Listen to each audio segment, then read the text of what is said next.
नमस्कार प्यारे विद्यार्थियों, मैं चंद्र सिंह आप सभी का अपने चैनल पर हार्दिक स्वागत करता हूं।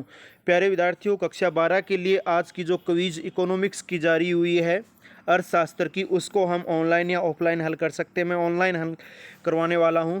तो प्यारे विद्यार्थियों, आप इस वीडियो को लाइक कर दीजिएगा।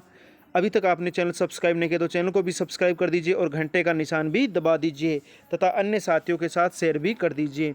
चलो बच्चों, शुरू करते हैं। 15 अक्टूबर तक इसे ऑफलाइन ऑनलाइन आप हल कर सकते हैं।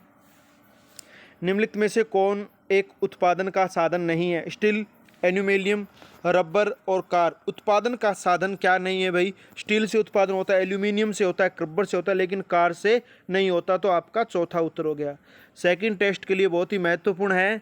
5-7 दिनों में आपका सेकंड टेस्ट जारी होगा, उसमें ये प्रश्न आ सकते हैं क्योंकि पहले टेस्ट में भी आए थे। दूसरा प्रश्न है, उत्पादन प्रक्रिया में एक फर्म द्वारा उपयोग किए जाने वाले उत्पादन के साधन को क्या कहा जाता है? उत्पादन के कारक, उत्पादन के अंग, उत्पाद भाग या इनमें से कोई नहीं। तो प्यारे विद्यार्थियों, उत्पादन के कारक कहा जाता है। क्या कहा जाता है? उत्पादन के कारक।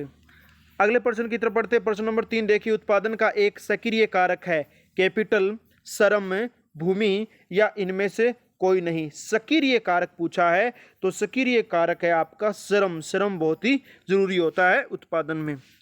प्यारे विद्यार्थियों, डिस्क्रिप्शन में WhatsApp group, Facebook page, Instagram, Twitter, Telegram channel का लिंक दिया गया है। उस पर आप क्लिक करके हमारी सोशल साइट से जुड़ सकते हैं, जहां से समय समय पर एजुकेशन अपडेट प्राप्त कर सकते हैं। अगला प्रश्न है, उत्पादन फलन में उत्पादन निम्नलिखित में से किसका एक कार्य है? मूल्य, उत्पादन के कारक, कुल व्यय, इनमें से कोई नहीं। तो प्यारे विद्यार्थियों, ये है उत्पादन के कारक। तो आपका 2 नंबर उत्तर है। कौन सा है? 2 नंबर उत्तर है।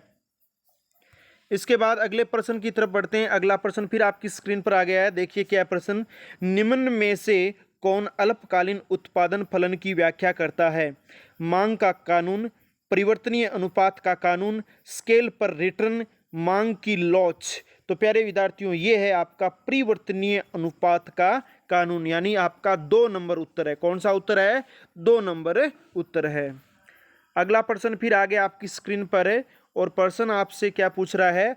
दीर्घकालीन उत्पादन फलन किससे संबंधित है? मांग का कानून, बढ़ते रिटर्न का कानून, पैमाने पर रिटर्न के कानून या मांग की लॉच। तो दीर्घकालीन के लिए यहां पर पूछा है तो यह है पैमाने पर रिटर्न के कानून।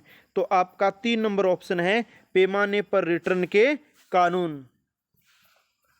अगले प्रश्न की तरफ बढ़ते हैं। अगला प्रश्न फिर आगे आपकी स्क्रीन पर और अगला प्रश्न क्या है? उत्पादन के सभी साधनों को किस समय बदला जा सकता है? कम अंतराल के दौरान, लंबे अंतराल के दौरान, किसी भी समय, इनमें से कोई नहीं। तो आप बदल सकते हैं इसे लंबे अंतराल के दौरान। लंबे अंतराल के दौरान बदल सकते हैं। तो आपका दूसरा उत्तर हो गया प्यारे विद्यार्थियों। अगले प्रश्न की तरफ बढ़ते हैं। अगला प्रश्न देखिए प्यारे विद्यार्थियों, वीडियो को लाइक करना, चैनल को सब्सक्राइब करना न भूले बच्चों, बहुत मेहनत लगती है वीडियो बनाने में। निम्नलिखित में से कौन से कारक हमें अल्पकालीन उत्पादन प्रक्रिया में मिलते हैं? निश्चित कारक, परिवर्तनीय कारक, निश्चित और परिवर्तनीय कारक दोनों या इनमें से कोई नहीं। तो प्यारे विद्यार्थियों, निश्चित और परिवर्तनीय 1 और 2 दोनों है। तो आप 3 नंबर उत्तर कर दीजिए, निश्चित और परिवर्तनीय कारक दोनों। आगे बढ़ते हैं अगले सवाल की तरफ। अगला सवाल है आपका, तो इस प्रकार से बच्चों आपकी क्विज यहाँ पर कंप्लीट हुई। आपने इस वीडियो को अंत तक देखा, इसके लिए तो आपको बहुत बहुत धन्यवाद। बच्चों, अगर वीडियो पसंद आया तो लाइक कर दीजिए, चैनल को सब्सक्राइब कर दीजिए, घंटे का निशान दबा दीजिए। आपकी अन्य ऐसी ही कोई क्विज में मिलेंगे। तब तक के लिए जय हिंद, जय भारत, वंदे मातरम बच्चों।